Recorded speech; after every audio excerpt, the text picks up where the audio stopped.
Nagbaylo ako mga guys sa mag-una biring kay ang iyang bike. Alam may nagalagatok lagatik ano. Kay pisan taso hinanap ko nalantaw ko agay. Nakita ko ang tagiya. Bao kagwapo. Si kakik galit. Ayun ni pota. Hello mga morning sa inyo mga guys. Wari di ang bike ni Migo ko kakik ko. May nagalagatik lagatok ano. Amo na reklamo yan. Balya buksan ang hub. Bottom bracket. Kagang iya nga atubangan. Siyempre nga hub eh. Tapos mga guys, siyempre kailangan nato na paliguan. Kay tida mo na nakikilaban-laban. Ayan la, ano ni sa yaman. Kagwapo sa tagiya. Kagwapo sa bike galing. May lagtok. Gago. So kailangan natin mga guys pangitain ang lagtok-lagtok no. So kailangan muna natin itong buksan tanan-tanan no. Lahat ng mga kasudlan niya papagwata na. Oo, tukalon.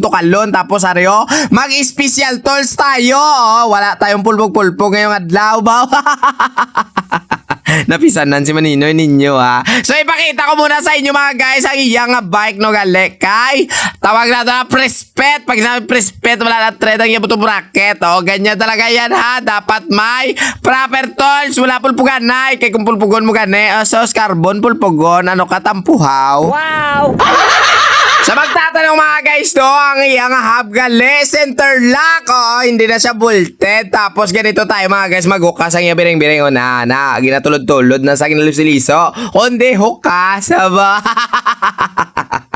Perfect sang obra ni Maninoy ninyo. So ipapalantaw muna natin sa inyo ang iyang mga hinuksan sa mga biring mga guys. So naamo na sa tanda doon na paghuwa na. So kailangan muna tayo mag-kuskos na kanya mga kike. Tatanggalin muna natin mga guys no. And then pipiswitan natin ng tubig-tubig para mahulog lahat ng mga ano dyan no, nabili ng mga langis-langis no. Kailangan ubuson tagid na. Tapos arena. Gamit tayo mga guys ng air pressure. Aba? Oo, ganyan talaga mga guys magpamalas ang imong biring ha para mag-iwas kalawang. Di ba la? Perfect ang galawan. Ayagay. Yan pa ta. So patay tayo mga guys. Siyempre ganito tayo pag-brown na. Matapos natin libiwan natin i-check ko na talaga tayo mga guys ang iyang biring no. Kung may diferensya agay. Dua kabilog idbalda. So kumuha tayo mga guys ng bago. Lagyan natin papadanlo ganyan. Tapos ang iyang pulse. For pulse isa galay mga guys ha, sa mga nagtatanong. Pero bagring nito uni-uni ala tawabla. Pamati bala.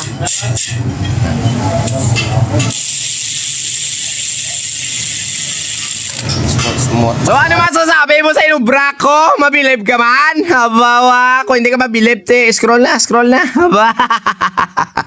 So patayo tayo mga guys. Siyempre ilalagay na nato ng iyang mga gulong-gulong tubang likod. Ganyan magubra si Maninoy ninyo ha. Safety on yung gate kung magtakot ka mo sa inyo nga mga wheelset. Kay base kay sprint ka mo bla. O kasama. So ayan na. Magpabalik na tayo mga guys sa bearing sa iyang buto bracket. Ganyan pa rin yung ginamit natin no. Na special tools pa rin ha. Sa mga wala kang pabate. Aray ka naman ni Moya galantaw ka nagid lang dulipong ka man. Tapos yung gamitan ng special tools, siyempre gamitan pa padanlog para smooth mangyapon yung maglibot. Diba? Dagway sa bike yan, kalain, gwapo-gwapo, liwat sa tagiya, haba.